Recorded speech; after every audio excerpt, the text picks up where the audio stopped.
ভারতের রাজধানী নয়াদিল্লিতে উত্তেজনাপূর্ণ পরিস্থিতি তৈরি হয়েছে চলো সংসদ কর্মসূচিকে ঘিরে। বিরোধী দল ও তাদের সমর্থকদের ডাকা এই মিছিলে হাজারো মানুষ অংশ নেন। তবে সংসদ অভিমুখে অগ্রসর হওয়ার সময় বিক্ষোভকারীদের সঙ্গে পুলিশের সংঘর্ষের ঘটনা ঘটে। বিক্ষোভকারীরা বিভিন্ন রাজনৈতিক ও জনস্বার্থ সংশ্লিষ্ট দাবি তুলে ধরে সংসদের দিকে অগ্রসর হতে চাইলে পুলিশ নিরাপত্তার কারণ দেখিয়ে ব্যারিকেড স্থাপন করে। এরপর পরিস্থিতি উত্তপ্ত হয়ে ওঠে। প্রত্যক্ষদর্শীদের দাবি, বিক্ষোভকারীদের ছত্রভঙ্গ করতে পুলিশ লাঠিচার্জ করে। অন্যদিকে পুলিশের পক্ষ থেকে বলা হয়, আইন শৃঙ্খলা বজায় রাখার স্বার্থে প্রয়োজনীয় ব্যবস্থা নেওয়া হয়েছে।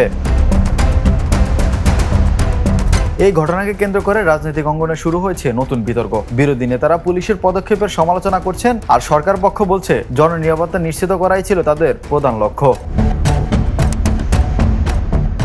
ভারতের গণতান্ত্রিক রাজনীতিতে বিক্ষোভ ও প্রতিবাদ নতুন কিছু নয়, তবে এই ঘটনাগুলো আবারও প্রশ্ন তুলছে প্রতিবাদ ও নিরাপত্তার ভারসাম্য কিভাবে বজায় রাখা যায়। Imran Hossain, the news. দেশে দেশে সবার সাথে দ্য নিউজ।